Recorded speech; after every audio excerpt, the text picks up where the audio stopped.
So I found out who actually owns BlackRock, but there's something really weird about it. Because by now we know that BlackRock is in the top 3 shareholders of basically every corporation in America and beyond.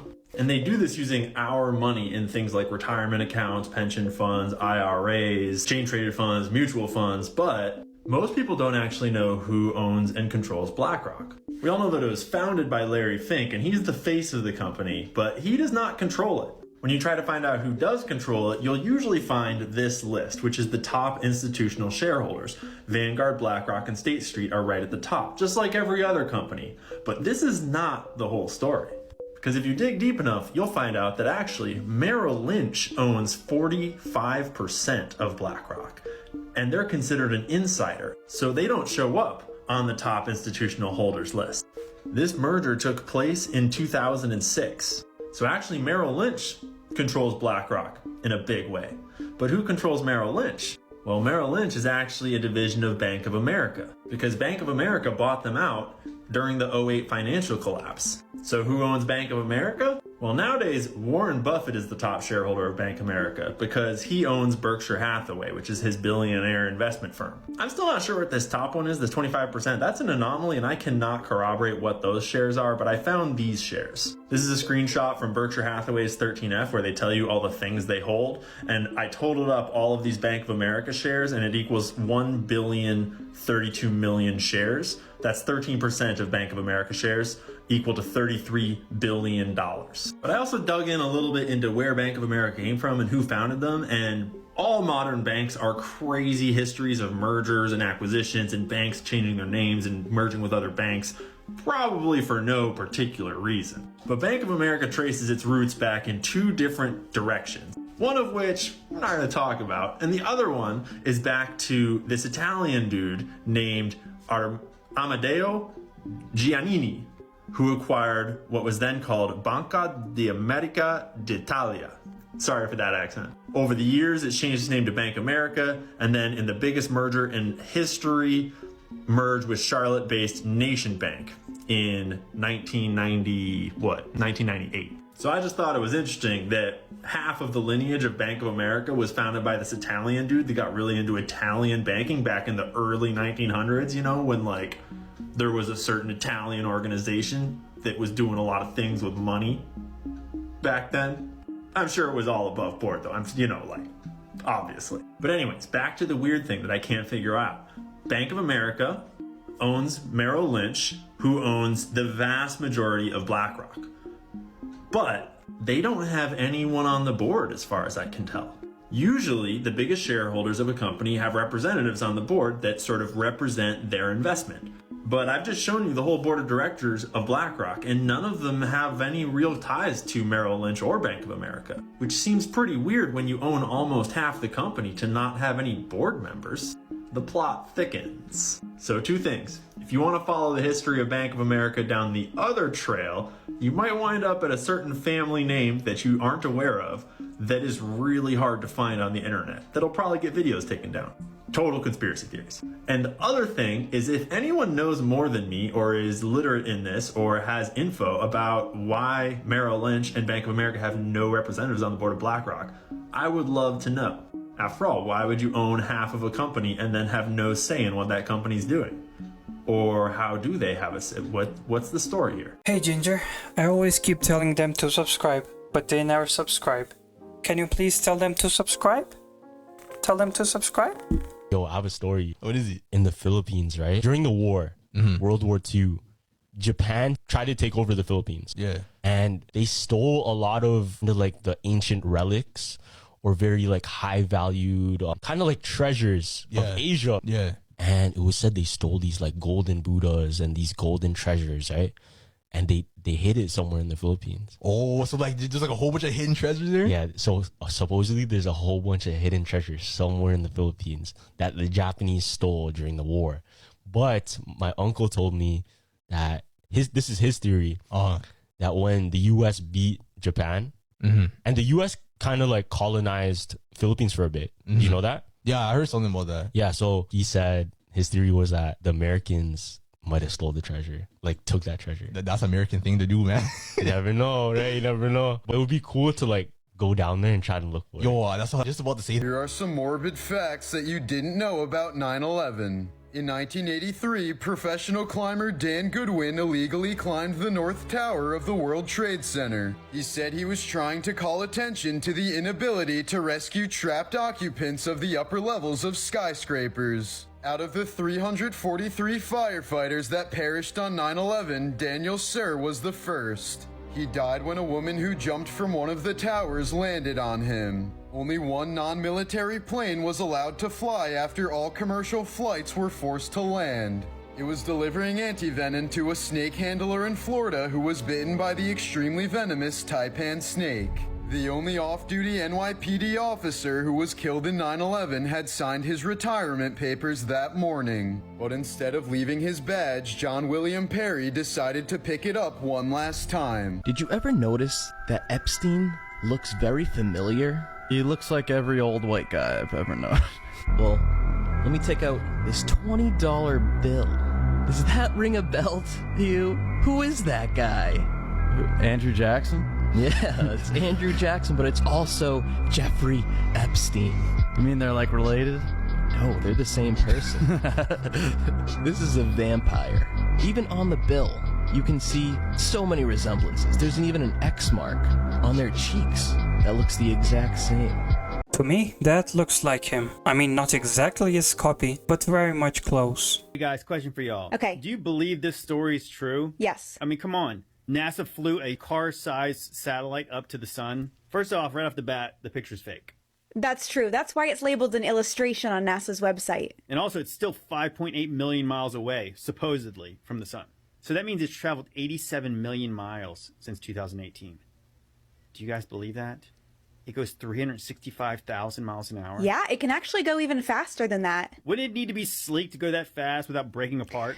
I think it is pretty sleek, but no, it uses the gravity from the sun and from surrounding planets to kind of whip it around, and that is what makes it go so fast. Aerodynamics don't matter because there's no resistance in space. And there's no gravity, right? Wrong. Except for when they have to use Venus's gravity, apparently. Everything with mass has gravity. Even you have a little bit of gravity, so there is gravity in space. How come the International Space Station is not affected by Earth's gravity when it's really close? The ISS seems like it has no gravity because it's essentially in a constant state of falling. It's kind of like those zero-G planes, except extreme. But there is gravity. If there wasn't gravity, it wouldn't be orbiting the Earth so nicely. It would be flying off into space.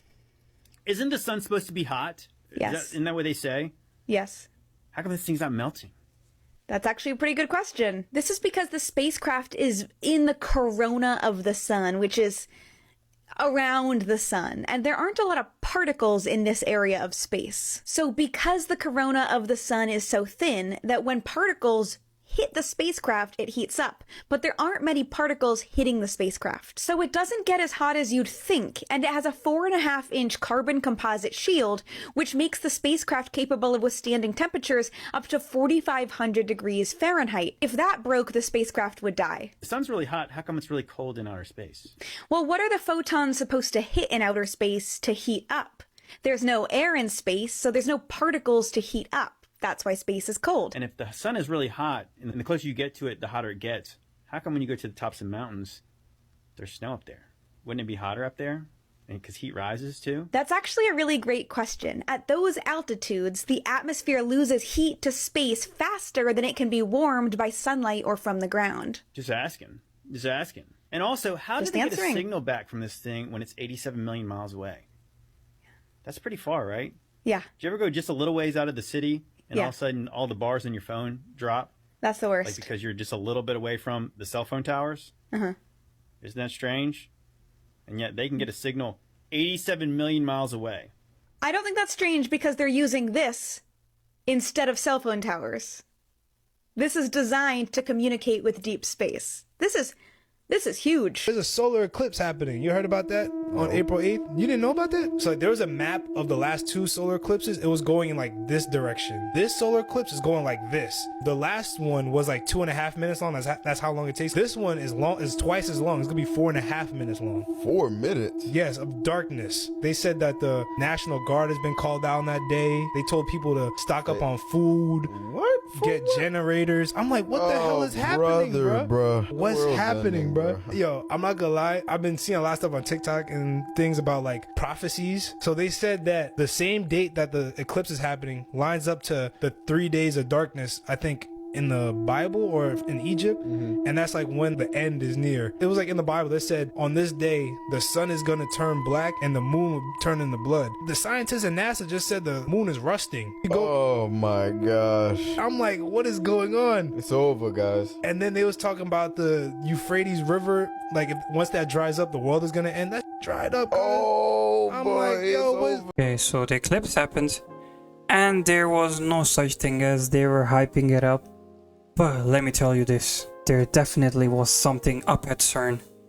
And we don't know that yet. Why?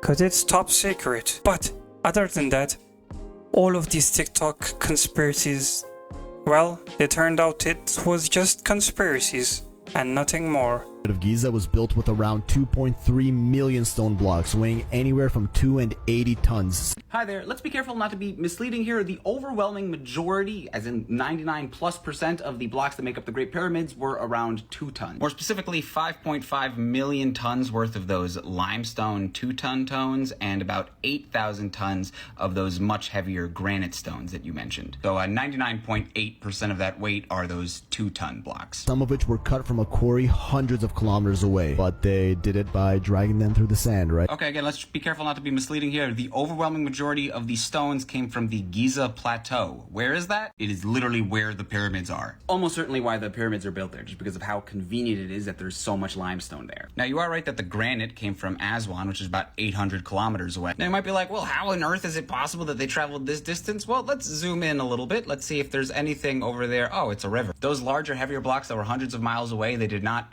drag through the sand, they transported them on the Nile River. That is not a guess. We have found boats capable of carrying this load. This boat was excavated just south of the pyramids of Giza. Latitude of the pyramid passes directly through this coordinate, which just so happens to be the exact measurement of the speed of light in a vacuum to 9 digits. Technically, but only because after a few decimal points, the amount that you're moving is going to barely change at all. All right, look, Pyramid of Giza. Let's find out where they are. Boom. You'll notice that while the first couple of digits of this latitude coordinate are the same as what he writes there, they're not all exactly the same. It's not wrong to say that that coordinate is within the pyramid, but so are quite a few coordinates. You'll notice that these last 3 digits over here can essentially just be anything, and you will still be at a latitude that is within the Great Pyramid of Giza. So really, it's just the first 4 and sometimes this 5th digit that match the speed of light in any way that's at all remarkable, because these last 3 can literally be anything. That pyramids were built as ancient tombs for pharaohs, but not a single mummy nor human remains of any kind have ever been found in any pyramid ever, and that's a fact. No, it is not. So you're right, in the Great Pyramid of Giza, they haven't found any human remains, although they have found a sarcophagus, which I'm pretty sure is meant to hold human remains. But in plenty of the other pyramids, they have found mummy parts and bones and pieces of human remains. Someone else probably got to all of them first, right? I mean, yeah, we do know for a fact that these pyramids were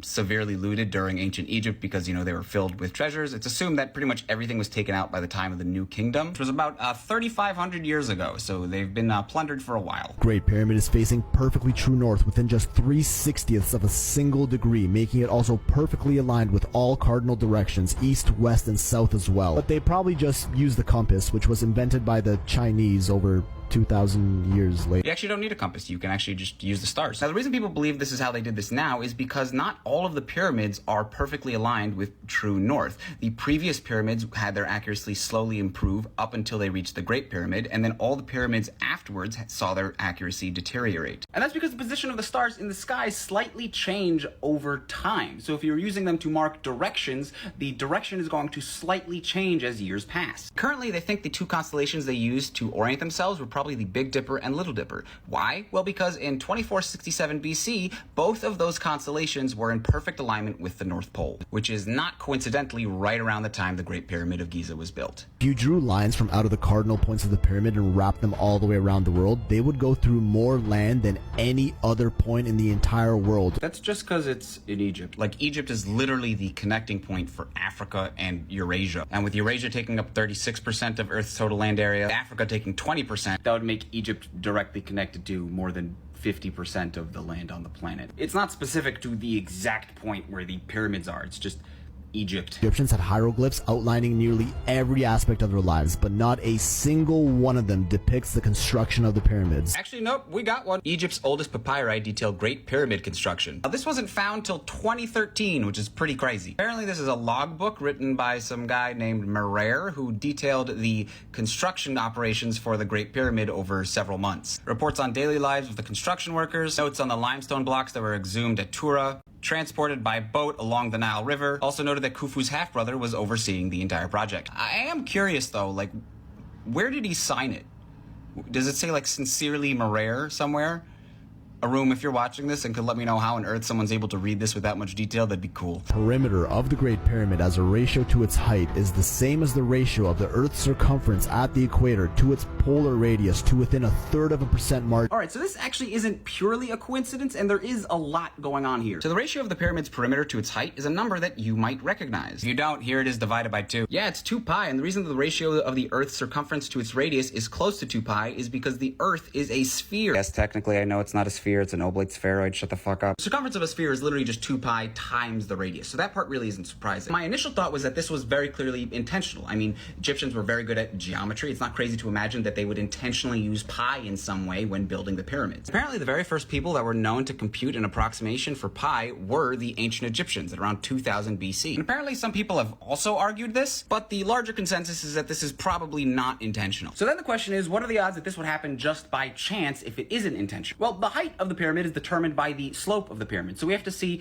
what are the odds that the Egyptians would just happen to choose a slope that would end up giving this ratio of 2 pi. Well, the first thing to keep in mind is that every single pyramid that we have found has had a slope somewhere between 43 and 55 degrees. So I'm going to assume that whatever slope they would choose would be somewhere in between there. And it makes sense, you know, the slope is going to be within a very similar level of steepness for any type of pyramid in order to be structurally sound. However, the ancient Egyptians did not use degrees as a measuring system. They used things called cubits, palms, and digits. Now, in this system, one royal cubit was the equivalent of 7 palms, and each palm was the equivalent of 4 fingers, which means a royal cubit was the equivalent of 28 digits or fingers. So we're going to figure out the slope by determining how many cubits across we travel every time we travel 1 cubit up, or how many digits across we travel every time we travel 28 digits up. Remember, the lower bound for the incline of the pyramid was 43 degrees, which means that the lowest possible ratio for the slope is going to be 0.93, and the highest possible ratio is going to be 1.376. And remember, the way we're going to calculate the slope by using cubits and digits is by doing 28 divided by some number. So we have to see 28 divided by what will keep us between these two values. Well, the largest that the denominator can be is going to be 30 because that gets us a ratio of 0.93. And the smallest that the denominator can be is 21 because that gives us a ratio of 1.33. Because the ratio has to be in between these two numbers in order to be between 43 and 54 degrees. Which means the denominator would have to be somewhere between 21 and 30, which you'll notice is only 10 options.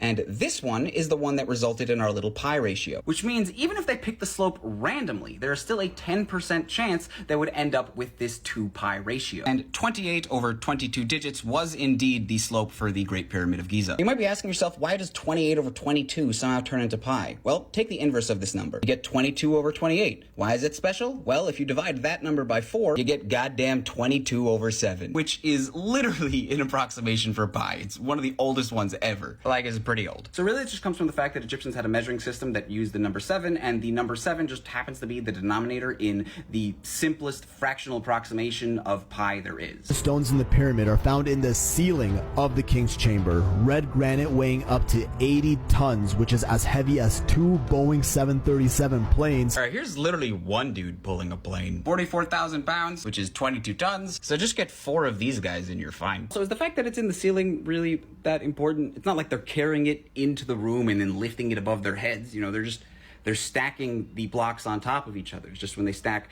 this particularly heavy block down, there are no blocks underneath it because that's where the room is. I mean, I wasn't there, but I don't know why they would do it any other way. The original height of the pyramid, around 146.73 meters, is virtually an exact scale of the distance between the Earth and the Sun on the perihelion, which is the Earth's closest approach to the Sun within 0.1% margin of error. The Pyramid of Giza is estimated to weigh around this many metric tons. The entire mass of the Earth is that many metric tons. megatons, making the weight of the pyramid an almost perfect scale of the Earth's total mass to, again, within 1/3% of accuracy. And this is Nicolas Cage, whose birthday is January 7th, aka 1/7. 1 plus 7 equals 8, which is the exact same number of planets in the solar system. He was also married to Patricia Arquette for 6 years, approximately 2,191.5 days, which just so happens to be within 1% of the distance between New York and Denver, Colorado when traveling by bicycle. Also, aside from the fact that, there are a million different numbers in the world that you could compare to the Great Pyramid if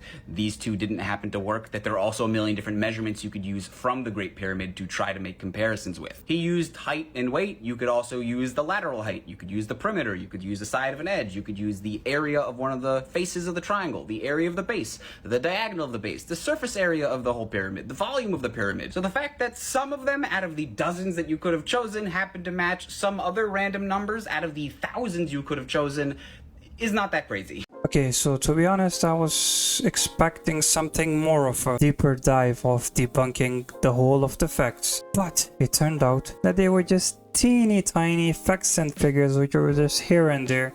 You ever hear the toothpaste theory? Toothpaste? Yeah. So No. you know how the toothpaste at the bottom of that shit, there's always like a block of color. Oh, like, yeah, it's white, so it's white. white, but on the thing there's like a little square. Yeah. Yo, check this What out. is that? What is So, that? Fam, you either get a black square, a red square, a blue square. What the fuck? Yo, so you see the toothpaste, right? Yeah. So you either get black, green, Yeah, the red, or black. blue. You know what those mean? No, isn't it just like anti-cavity? They're all the same type of toothpaste. Oh, shit.